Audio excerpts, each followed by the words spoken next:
Welcome back to the evening show. Yes Rajesh, మనందరికీ తెలుసు కదా, కొన్ని సామెతలు ఉంటాయి. అంటే జోష్యం చెప్పే బల్లి కుడితలో పడి, అలాగా కొన్ని వార్తలు కరెక్ట్ గా నమ్ముతాయి. ఎందుకంటే తిరుపతి నుంచి అందుతున్న వార్త సేమ్ ఇలాగే ఉంది. పాపం వైద్యం నేర్చుకునే విద్యార్థులు చికిత్స కోసం ఇప్పుడు ఆసుపత్రి పాలయ్యారు.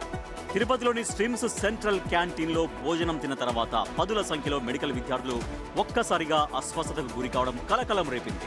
వాంతులు, విరోచనాలతో బాధపడుతోన్న విద్యార్థులను అత్యవసరంగా ఆసుపత్రులకు తరలించి చికిత్స అందిస్తుంది. ఒకే క్యాంటీన్ నుంచి 3 వైద్య కళాశాలల విద్యార్థులకు భోజనం సరఫరా కావడంతో ఈ ఘటనపై తీవ్ర చర్చ జరుగుతోంది. మరి నాసిరకం ఆహారం దీనికి కారణమా, లేక మరేదైనా సమస్య ఉందా అన్న దానిపైన అధికారులు ఇప్పుడు ఆరా తీస్తూ ఉన్నారు.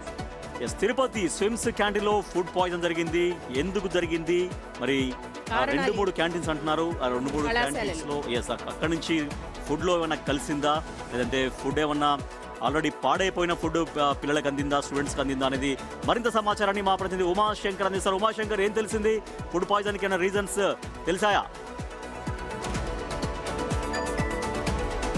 రాజేష్, ఇది నిన్న జరిగినటువంటి ఘటనగా తెలుస్తుంది. నిన్న రాత్రి చాలా మంది విద్యార్థులు కూడా హాస్పిటల్లో చేరి చికిత్స తీసుకొని డిశ్చార్జ్ అయ్యారు. మరికొంతమంది ప్రస్తుతం టీటీడీ సెంట్రల్ హాస్పిటల్లో చికిత్స తీసుకుంటున్నారు. అంటే స్విమ్స్ సెంట్రల్ క్యాంటీన్ నుంచే ఆహారం అంతా కూడా అటు స్విమ్స్ హాస్పిటల్ కావచ్చు, అంటే ఎస్వి ఆయుర్వేదిక్ కళాశాల, వీటన్నిటికి కూడా ఫుడ్ అనేది సప్లై అవుతూ ఉంటుంది. అయితే నిన్న ఏదైతే ఆయుర్వేదిక్ సంబంధించినటువంటి పీజీ కాలేజ్ ఏదైతే ఉందో అక్కడ ట్రైనింగ్ తీసుకునేటువంటి వైద్య విద్యార్థులు ఉంటారు. సో వాళ్ళకి ఆహారం అందించేటువంటి ప్రయత్నంలో భాగంగానే నిన్న మధ్యాహ్నం ఆహారం అందించారు. సో వాళ్ళు తిన్న వెంటనే కూడా కొంత వాంతులు, విరోచనాలు వచ్చినట్టయితే తెలుస్తుంది. అయితే అంటే స్టార్టింగ్ లోనే ఆ సిమ్టమ్స్ గుర్తించినటువంటి అక్కడ అధికారులు వెంటనే అటు స్విమ్స్ పద్మావతి హాస్పిటల్ కి కొంతమంది స్టూడెంట్స్ ని పంపించారు. టీటీడీ మరి ఉమాశంకర్, నిన్న జరిగింది ఘటన, ఇప్పటి వరకు దానికి కారణం ఏంటి అన్న దానిపైన ఏమైనా తెలుస్తోందా?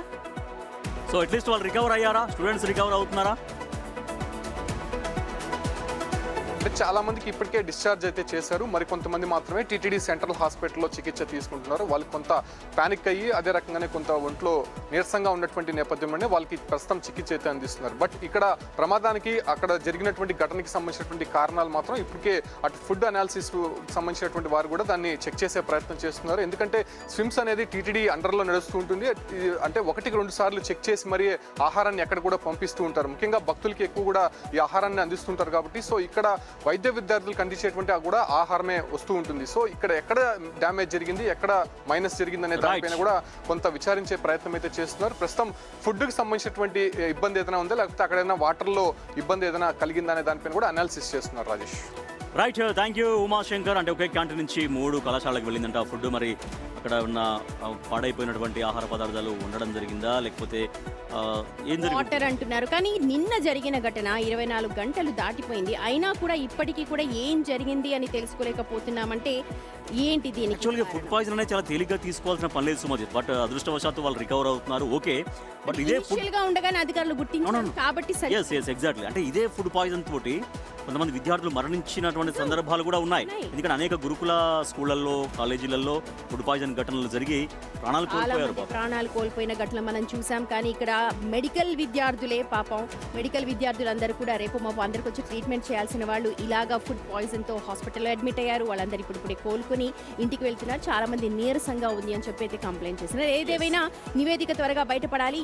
ఇక్కడైనా లేదా ఇంకెక్కడైనా జరిగింది, ఎందుకంటే నిన్న జరిగింది 3 కళాశాలకు సంబంధించి అంటున్నారు. మరి ఇంకెక్కడైనా ఏమైనా జరిగిందన్న దానిపైన కూడా నివేదిక రావాలి.